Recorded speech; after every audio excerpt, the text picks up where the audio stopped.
Un constat, un combat.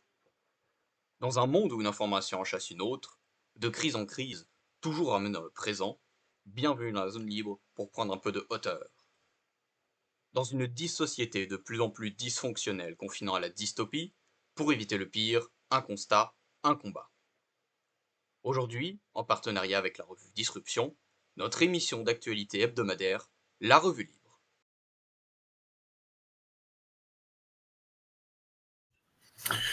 Dans un monde de plus en plus fou, la seule exigence qui nous était offerte, c'était un peu de vacances. Comment se sont passées tes vacances, la vie?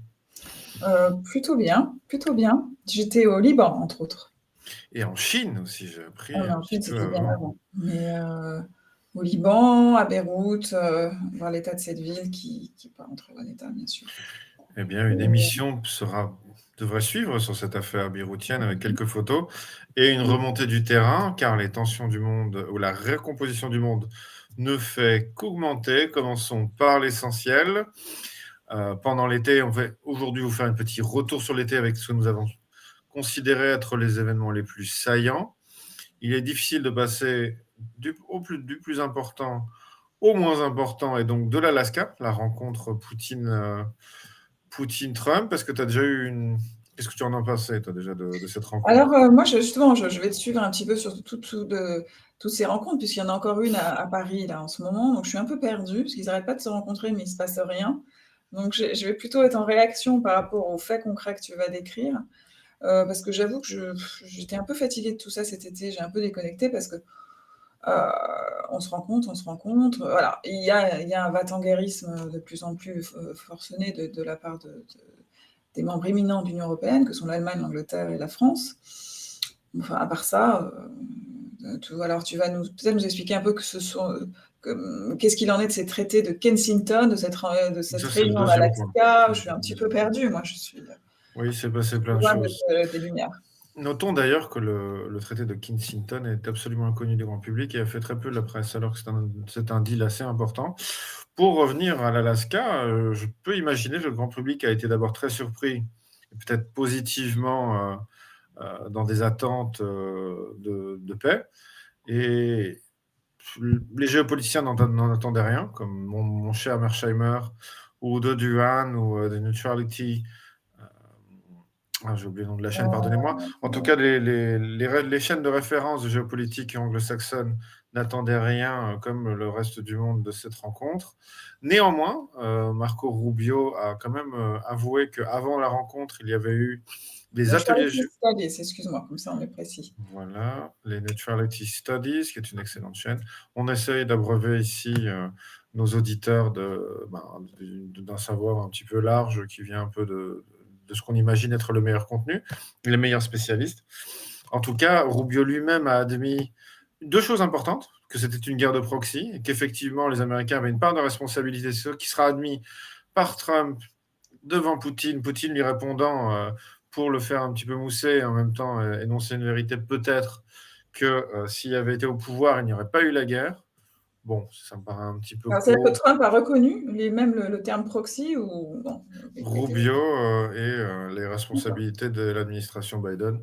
Il en a toujours profité pour mettre un petit taquet. En tout cas, donc voilà, des ateliers de spécialistes étaient en cours de négociation et on continue les négociations.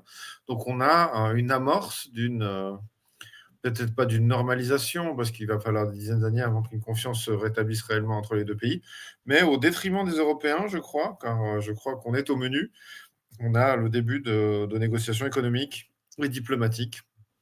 D'ailleurs, il se dit, et le bruit est assez plus qu'insistant, qu'ExxonMobil aurait des contrats d'extraction sur le territoire russe, ce Mhm. qui, quand on voit les sanctions et tous les investissements en Ukraine qu'ont fait les Européens, et l'abandon de Nord Stream 1 et 2 est un pied de nez absolument d'une brutalité totale une invitation au retour au réalisme, nous qui sommes des bien-pensants. Alors, c'est vrai que tout ça est un peu confusant parce que si les Américains reculent un peu, pourquoi les Européens sont-ils comme des canards sans tête aussi va-t-en-guerre?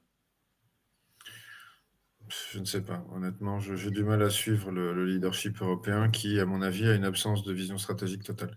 Il Mais y a une volonté en tout cas de rentrer en guerre, donc on a prévenu, on peut, il y a des petites, des, comme ça, des signes, mais qui sont des signes voulus, hein. C'est pas des signes qu'on interprète, c'est-à-dire le fait de demander aux hôpitaux d'être fin prêts pour mars 2026 pour pouvoir accueillir, alors que les hôpitaux n'arrivaient même pas à accueillir les patients du Covid.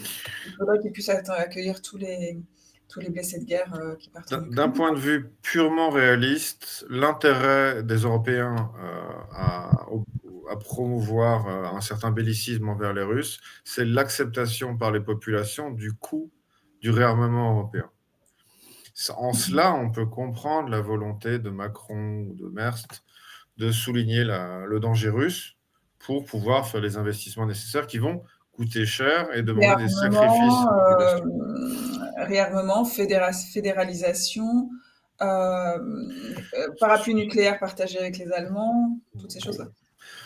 Bon, ça, c'est des choses en discussion. En tout cas, ce qui est évident, c'est qu'il faut remettre l'industrie militaire à jour, faire les investissements. Et en cela, le conflit avec la Russie est une excuse parfaite, une raison parfaite. Bon, au-delà de ça, en tout cas, pour rester sur le point, on discutera plutôt sur les petites nouvelles de l'interprétation de tous ces éléments. À côté du traité de la négociation d'Alaska et de la continuation des échanges entre les Américains et les Européens et les Russes, on a le traité de Kensington,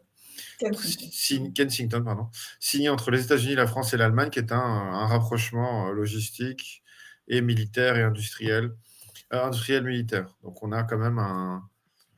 Bon, c'est en partie pour pallier la sortie de l'UK, des Anglais de l'Union européenne. On n'en sait pas exactement le détail, ça a eu très peu de publicité. Même le gouvernement anglais, j'ai lu une partie de la missive, n'est pas très claire. On ne sait pas exactement où ça va, mais on a un accord de principe. Donc voilà, on a une réorganisation en termes de défense au niveau européen à travers le traité de Kensington, parce que même si aujourd'hui l'industrie italienne a beaucoup monté dans la vente d'armes, les armées sérieuses ou potentiellement sérieuses, l'Allemagne, que pourrait devenir l'Allemagne, sont quand même ces trois puissances-là qui sont les trois puissances européennes. Donc voilà, on a un peu de concret dans le monde du blabla, ce qui est plutôt peut-être une bonne chose. C'est sûr que si on écoute les commentaires des dirigeants européens, on peut être extrêmement inquiet parce que c'est tellement irrationnel et absurde qu'il y a de quoi s'interroger. Dans la lignée de cette effervescence affolante, il faudra qu'on discute aussi des trois cadres de l'AfD qui ont été tués dans les jours qui sont passés, dans les heures même qui sont passées, ce qui est extrêmement interrogeant. 4, pardonnez-moi. Donc on a quand même une montée de l'ambiance, il commence à faire chaud. Ça devient intéressant. En parlant de... Bon voilà, ça c'est pour les grandes lignes. On va devoir attendre un petit peu pour voir ce que ça donne parce que le conflit ukrainien évolue et les négociations et le bruit de la rentrée ne fait que commencer. J'ai trouvé amusant de souligner que von der Leyen a accepté une taxe de 15% sur les biens européens, pour avec très très très peu d'exceptions. Le vin français, par exemple, n'y a pas pallié, ce qui va poser d'immenses problèmes, et que les Indiens, contrairement à ce qui était prévu par l'administration Trump, semble-t-il, elle a fait des contre-mesures et a accepté de se bouffer les 100% de taxes sur certains produits, et a même fait la déclaration du oui, non, mais c'est fini. The bully in the world is over. Donc on a une position étonnante de la part des Indiens qui ont toujours plutôt joué une docilité envers les Américains pour s'armer contre les Chinois, pour avoir une position contre les Chinois. Là, on a une position différente.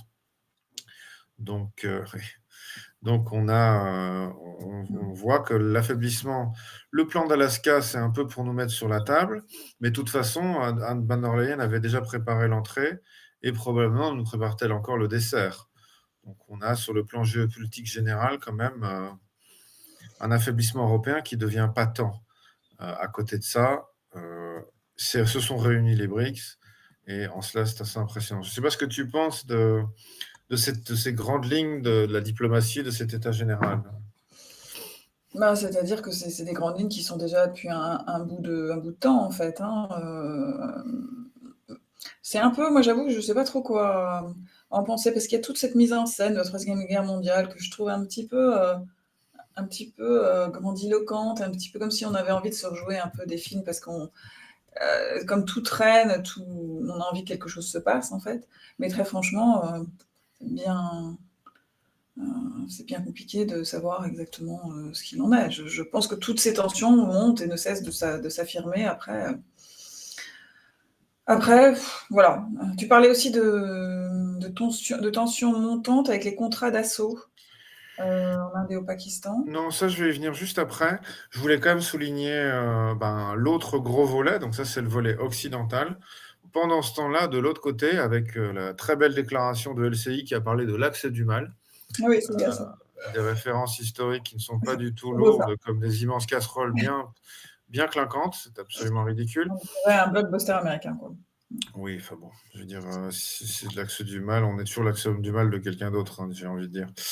À Tianjin, excusez-moi, le sommet de l'Organisation de coopération de Shanghai, le SCO s'est réuni avec Xi Jinping, Narendra Modi et Vladimir Poutine, qui est une réaffirmation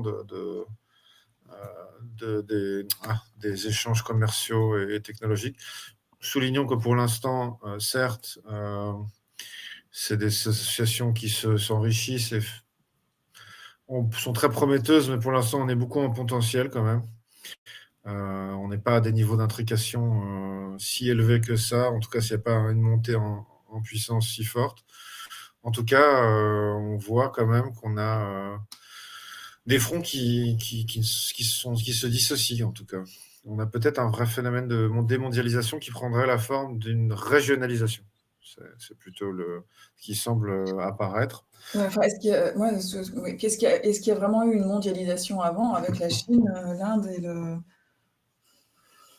pourquoi est-ce que On a quand même maintenant une remontée des droits de douane. Je veux dire, oui, bien sûr. avant, un bien chinois qui allait vers les États-Unis ou vers l'Europe n'était presque pas taxé, ou en tout cas pas taxé financièrement, même s'il y avait des taxes non tarifaires, évidemment. Ouais.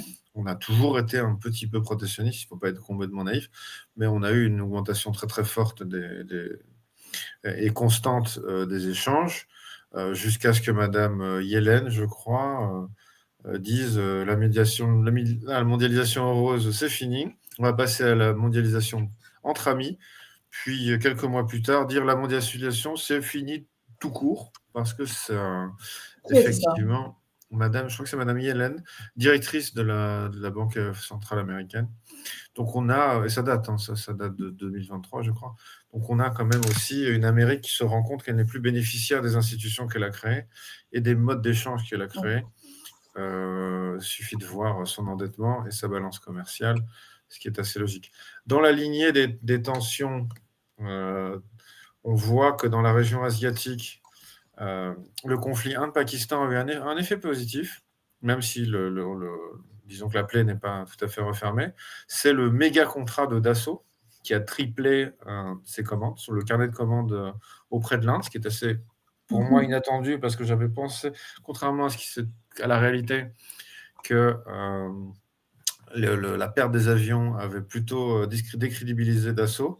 Mais il semblerait que ce sont des missiles très très longue portée, à plus de 60 km, qui ont détruit les avions et que c'était, même si je ne suis pas très spécialiste, je ne sais pas si c'est crédible, il semblerait que ce soit ça et que les Indiens souhaiteraient quand même s'affubler de matériel de Dassault. Soulignons qu'étant donné que le Pakistan a du matériel chinois et que le matériel américain est peut-être pas le plus fiable parce que les rumeurs plus que fracassantes que l'armée américaine puisse appuyer sur un bouton et rendre le matériel inutilisable sont persistantes. On peut comprendre la position indienne de reprendre une magnifique commande auprès de Dassault, ce qui est assez important. C'est des commandes qui sont extrêmement importantes. Donc voilà. Et alors comment ça se fait que Dassault, puisque aujourd'hui l'Inde n'est pas vraiment notre allié du côté américain pour le moment, comment ça se fait qu'on autorise Dassault à vendre à l'ennemi, en fait? C'est quand même, Je pense pas que les Français soient encore capables, comme sous Hollande, pour les Mirages, à refuser des ventes. C'est pour ça que je crois que faudrait vérifier, hein, mais La pression américaine ne doit pas se faire parce que Dassault est au bout d'une corde. Enfin, la France ne peut plus se permettre de ne pas honorer des contrats d'aussi importants. Les finances ne sont pas au beau fixe. On rentrera dans le détail de l'opération. Effectivement, notre régie est bien plus informée que moi. Dans le côté tension en Asie, qui est quand même assez intéressant, on a eu au Cambodge des escarmouches entre le Cambodge et et Thaïlande, aux suite de déclarations assez incendiaires d'un dirigeant thaïlandais qui se sont soldées par l'intervention chinoise. Donc on voit qu'on a quand même, que ce soit dans les manifestations dont on va parler juste après, ou dans des choses plus institutionnelles entre États, une démontée constante de tension. On voit quand même que les petites escarmouches et on peut s'interroger sur les interventions étrangères dans ces différentes manifestations. Les tensions montent, ce qui est tout à fait normal dans une phase de recomposition. Chacun profite pour tirer un peu la couverture à soi. Donc voilà, je ne sais pas ce que tu en penses, Flavie. Non, là, j'ai rien ajouté. Ouais. Dans ce cas-là, je continue dans mon volet tension pour souligner que d'immenses manifestations. Attendez, je prends mon bon fichier. En Serbie, il y a une redite. Donc, c'est des manifestations qui courent en réalité depuis mars, mais qui ont une redite au mois d'août contre la corruption. Regardez les images, c'est extrêmement impressionnant. On aurait dû vous les mettre. On a quand même plus de 300 000 personnes dans les rues, des gens assez motivés, un pouvoir qui tremble.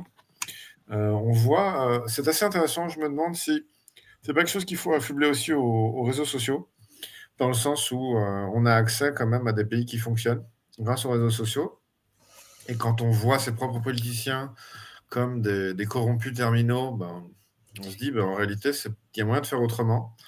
Et je crois que ça vient en partie d'Internet quand même. Alors là, en l'occurrence, c'était contre Vučić, donc le président serbe. Et alors, j'avais pas vraiment entendu parler du fait qu'il était corrompu avant. Juste qu'il était plutôt pro-russe et qu'il avait quelques problèmes avec l'UE. Mais ça, j'avais pas entendu encore ça. Vu la taille de la manifestation, j'aurais tendance à ne pas croire que ce soit des interventions étrangères. C'est difficile à dire. En tout cas, c'est sûr que les enjeux politiques sont toujours les mêmes dans les pays à l'Est. On a tendance à essayer de matraquer les pays pro-russes, entre guillemets pro-russes, ou en tout cas pas suffisamment anti-russes, pour favoriser les pros-européens. Bon, c'est le jeu en ce moment, c'est assez régulier. Il ne faut pas spécialement s'en étonner. En Indonésie, on a un peu le même problème. On a toujours des problèmes de taxation et de corruption qui, là encore, amènent 100 000 personnes dans la rue, sauf que là, la police tire et fait des morts. Bon, on voit une augmentation des tensions un peu partout. Et dans chaque cas plus étonnant, parce qu'on a des militaires anglais et des militaires français qui commencent à parler de possibles guerres civiles, on a les manifestations en Angleterre. Alors, dont on parle très peu dans la presse. Oui, pas du tout. Mais depuis le 13 juillet, ça prend une ampleur assez étonnante. Donc, oui, j'aurais dû préciser effectivement que de la Serbie, il y a un métro neuf qui s'est effondré. Oui, il y a une gare. Oui, donc là, on se demande où est parti l'argent, où est parti le béton, où sont partis les matériaux. On peut comprendre la colère populaire, c'est effectivement problématique. Mais bon, ce pas des pays qui sont connus pour leur probité. Et le cas anglais, donc, on a des protestations extrêmement fortes qui sont clairement anti-migratoires. Est-ce que c'est... Alors, je vois, tu as cité les villes du Royaume-Uni comme Manchester, Liverpool, qui sont des villes très populaires, ce qu'on entendait par populaire avant, maintenant très marquées par l'islam. Est-ce que c'est ces villes aussi qui ont des maires musulmans? On n'a pas fait le check de... En fait, ce qui ressort, c'est que les manifestants mettent des drapeaux, qui est une sorte qui est des drapeaux anglais, qui sont les signes de ralliement de ces personnes d'extrême droite. et qu'elles Ce vont sont les des mettre drapeaux anglais, je précise, donc anglais, tout à fait effectivement anglais. pas du Royaume-Uni. Il n'y a pas de svastika, non, c'est des trucs Non, non, mais je veux dire, c'est le assez drapeau de sobres, l'Angleterre, assez classiques. précisément. C'est un drapeau effectivement anglais. Et il y a le jeu qui filmait sur les réseaux sociaux d'aller mettre ces drapeaux dans des villes où il n'y a, selon ces gens-là, plus d'anglais. Donc on a un jeu d'escarmouche assez... Mais ça remonte, hein, ça fait quand même déjà presque un an ou 6 mois, un an, que des meurtres amènent à des réactions, que des migrants mis dans des hôtels qui sont relativement onéreux génèrent des réactions, que des agressions génèrent des réactions du public. On a un phénomène sur les réseaux sociaux assez important parce que les gens commencent à intervenir. Comme la police, les vidéos qui ont fait beaucoup de bruit sont des vidéos où la police n'intervient pas, où les gens vont confronter la communauté adverse. Alors, Donc on a quand même une montée assez importante des tensions ethniques en Angleterre. Il y a eu un demandeur d'asile accusé d'agression sexuelle, mais il faut savoir que c'est pas seulement cet été qu'il y a eu ces émeutes, hein, et elles ont eu lieu aussi. Mais il y a un crescendo, depuis Alors, un il faut an. juste rappeler que les émeutes, elles ont commencé en 2 temps, en fait. Alors, suite à la mise en valeur, entre guillemets, d'un phénomène qui se passe depuis 15 ans, en réalité, qui a été étouffé par les autorités britanniques, qui sont le fameux cas des grooming gangs pakistanais, qui, en fait, c'était des réseaux pakistanais qui enlevaient des jeunes filles anglaises, plutôt toutes vraiment des anglaises, hein, des très jeunes filles, et qui étaient enlevées, dont les parents ne retrouvaient pas la trace, des plaintes déposées dans des commissariats qui ne servaient à rien. Tout ça a duré des années et des années. On parlait de 15 000 filles. En fait, on se demande si c'est pas à rajouter un zéro de plus. Bon. Et tout ça a été couvert par le procureur de l'époque qui s'appelait Keir Starmer. Alors déjà, ça a été, je crois, une première vague quand les gens ont commencé à comprendre de l'ampleur du phénomène qui avait été relayé par Tommy Robinson, on dirait cet homme qui fait de l'agit-prop, donc qualifié d'extrême droite, qui a fait 1 an de prison ferme, justement pour ça.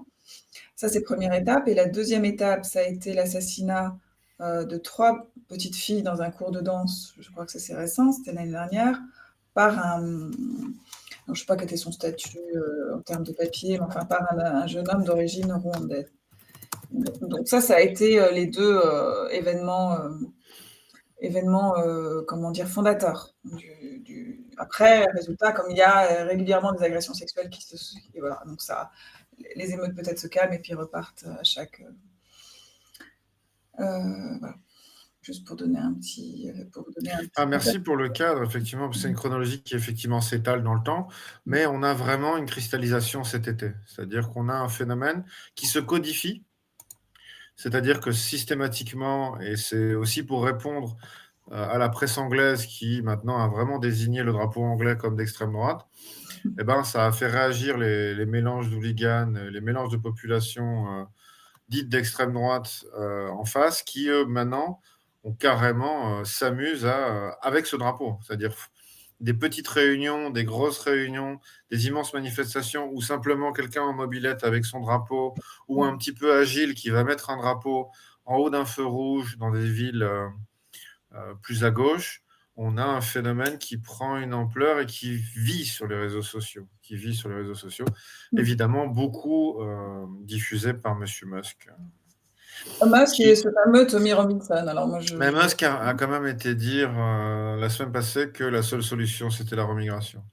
Mot tabou s'il en est, mot qui sera repris par l'AfD aussi. Donc on a un phénomène, à mon avis, notable. Je ne sais pas s'il portera, ce qu'il en sortira, mais c'est un phénomène à suivre de près. Il y a des multiples témoignages. Alors c'est l'envie, c'est que vraiment on empêche les Anglais de s'exprimer, enfin de porter un drapeau, ou même de faire, je sais pas, il y a un homme et son père qui étaient en train de faire des prières de rue ou des chants plutôt chrétiens, qui s'est fait arrêter. Et donc il y a multiples comme ça, des vidéos qui passent tout le temps sur tous les faits comme ça, qui sont quand même assez mineurs et qui terminent en prison. Et je me souviens aussi du témoignage d'une femme à Leicester qui dit que les cloches n'ont pas le droit de sonner dans la ville mais qu'elle entend le muezzin 7 fois par jour. Mais d'ailleurs, on l'entend en fond. Donc bon, je pense que l'Angleterre, évidemment, est arrivée à un point critique. Moi, je suis assez étonnée par la multiplication des partis d'extrême droite, hein, parce que moi, je connais le parti de Farage, voilà, qui s'appelle, comment d'ailleurs, Qui ne Reform UK. participe pas aux événements. Oui, qui d'ailleurs ne soutient pas, par exemple, quelqu'un comme Tommy Robinson, mais je vois Homeland Party, Britain First, Patriotic Alternative, la UKIP, c'est quoi Farage? C'est UKIP ou c'est Reform UK? Enfin bon, C'est UKIP, non. Enfin, ouais. c'était UKIP, je Donc sais pas si là, ça ils existe. sont, j'en vois 5. C'est dingue. Donc voilà, on a un mouvement qu'il faudra suivre. Fait amusant. Je voulais y venir quand on allait parler quand on arrive à Bayrou, mais on peut y aller un peu maintenant. Le 10 juillet, la France a sa grande manifestation et l'Angleterre, ce sera le septembre, excusez-moi, le 10 septembre. On aura la grande manifestation en France contre la réforme budgétaire et en Angleterre, c'est le 13 septembre. C'est à 3 jours d'écart. Le 13 porte malheur, donc bon. Oui, le 13, oui, bon. C'est où le 13, excuse-moi? Le 13 septembre, c'est en Angleterre. Ah oui, et c'est le même type, c'est mené par qui? Parce que nous, c'est plutôt récupéré par la gauche pour le moment. Mais j'aimerais faire une émission dessus parce qu'il y a un monsieur, un peu un homme de l'ombre, qui est un proche de Robinson, dont j'avais très peu entendu parler, qui semble coordonner le mouvement. Donc on a un mouvement qui est quand même très parsemé, qui utilise bien les réseaux sociaux, qui utilise chaque intervention populaire de façon très efficace. Mais on a quand même, semble-t-il, une organisation centrale avec une déclaration de ce monsieur, dont j'ai oublié le nom, c'est terrible, excusez-moi, qui a dit, bon, ben, le 13 septembre, vous serez avec nous ou contre nous, et si vous êtes contre nous, préparez vos boucliers. Et c'est un message qu'il envoie à la police. Sympathique. Bon, Sur Twitter. C'est un tweet qui a été vu des millions de fois. On rentre dans autre chose. On rentre dans autre chose. Ça va pas être cueillette de pleurotes. Ça risque d'être un petit peu plus sport que ça, quand même. Donc voilà. On va voir si le pouvoir anglais, si le pouvoir de Starmer tient, quoi. Et on va pouvoir vérifier les qualités de la police anglaise et de son matériel. Donc, voilà. Bon, bah, après ce petit tour du monde extrêmement jovial, avec que de bonnes nouvelles, je te propose d'arriver en France où, honnêtement, ce havre de paix qu'est la France, cet havre de succès économique, technologique, scientifique, fait rêver le monde entier, nous avons notre ami Bayrou, le saint Bayrou, qui nous fait des rodomontades, qui est très présent à la télévision et qui, semblerait-il, selon les dires, briguerait une place au soleil pour la présidentielle. Après ses déclarations tonitruantes sur les boomers, ses explications quand même que les Français dépensent trop. Beaucoup plus. Mais pas l'État, les Français, hein, bien sûr. Mais il n'y a pas visiblement de... Enfin, il paraît qu'il y a des économies qui sont prévues, mais je n'ai pas très bien compris. Et en cela, j'ai envie que tu évalues mon hypothèse que c'est le plus grand politicien de l'univers. Et il doit être adoré par Macron parce qu'il en a des grosses. Il y va, il te balance tout ce qu'il veut, il te dit n'importe quoi d'une phrase à l'autre. C'est un grand politicien. C'est de la bouillie. Hein. Enfin, je crois que je ne sais pas s'il est si grand que ça parce que il fait même pas l'effort comme Macron. Il faut du culot quand même. De communiquer dans tous les sens, de dire une chose et son contraire, certes, mais bon, il balance des mots, Macron. Il y a du bon, ça plaît ou pas et ça fatigue ou pas, mais lui, c'est de la bouillie pure. C'est-à-dire, il y a des moments, il répète 3 fois la même phrase. On se souvient des moments avec Elisabeth Borne et Retailleau quand il ne trouvait même plus le titre de la mesure, d'ailleurs, anti... je ne sais plus très bien, c'était lié en tout cas à la sécurité. Il était incapable de nommer la chose. Enfin, il est toujours ultra mauvais. Alors là, il nous dit que les Français aussi sont trop gâtés. Par contre, on ne sait pas, parce que les dépenses de l'État sont stratosphériques. Hein. On est passé... là, je notais le chiffre d'aujourd'hui. Il y avait 25 000 hauts fonctionnaires, je parle de hauts fonctionnaires, hein, avant la décentralisation. On est aujourd'hui à 70 000 hauts fonctionnaires hors collectivité locale. Et ce sont des personnes qui gagnent en moyenne 150 000 € par an. Donc les Français qui n'ont plus de pouvoir d'achat, qui ont perdu, moi je dirais, mais la perte de pouvoir d'achat est tellement démente, on ne peut pas aller au moins de 50 alors que, il y a souvent des retours, enfin des rattrapages d'inflation sur les salaires, qui sont, laborieusement 5 dans les meilleurs des cas. Donc on est carrément dans l'indécence la plus absolue, quoi. Non seulement quand ils parlent, c'est de la bouillie et dès que c'est un peu clair, c'est immonde. Donc voilà, moi Bayrou, j'ai même pas envie de commenter parce que c'est lui faire honneur, alors que c'est, pour moi, je trouve qu'il est dans la fange, quoi. Vraiment, je serais très violente si je parlais de lui.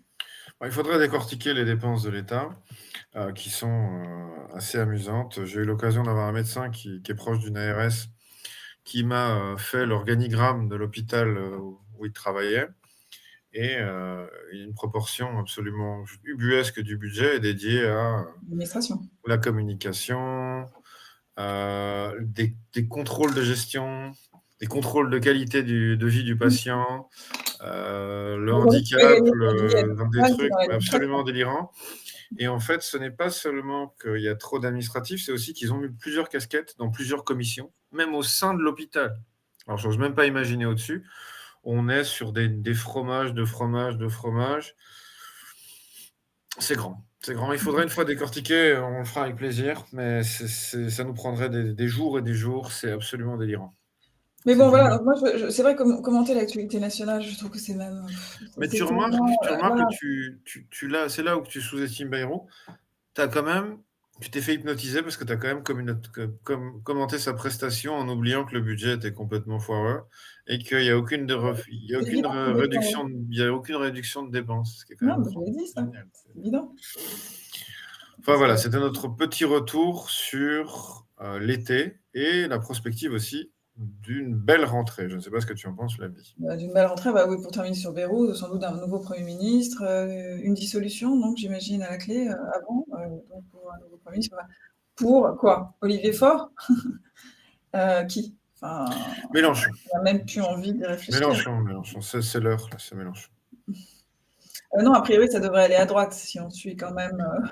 Non, les dernières élections, c'était gagné par la gauche. Ouais, ça dépend de ce que. Donc ça doit aller à gauche. Donc, d'accord, ça va à gauche, il n'y a pas de problème. Je pense que ça s'impose, je suis désolé. Ça s'impose. Alors, pas d'économie d'État. Alors là, pour le coup, ce sera peut-être toujours autant de hauts fonctionnaires avec la gauche. Hein.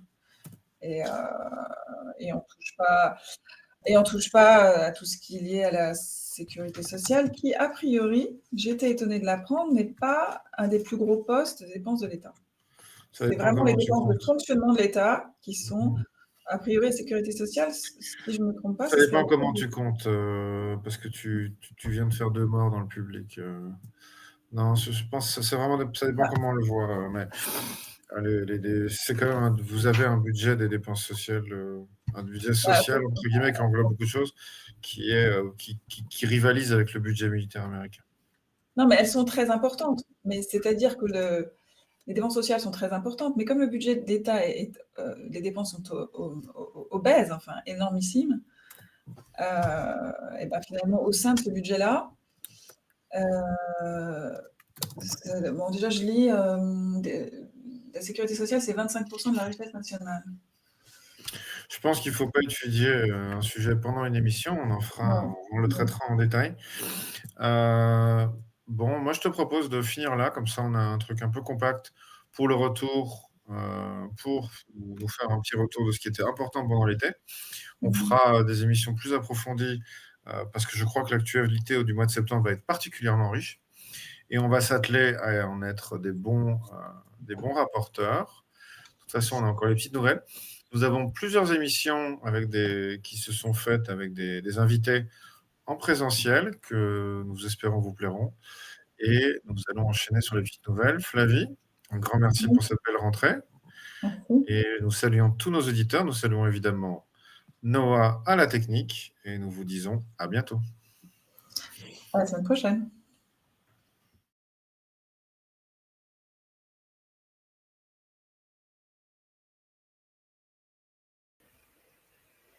Dans la dissociété des dysphories contemporaines, il faut garder son esprit critique, soutenir la zone libre, s'abonner à ses réseaux et partager.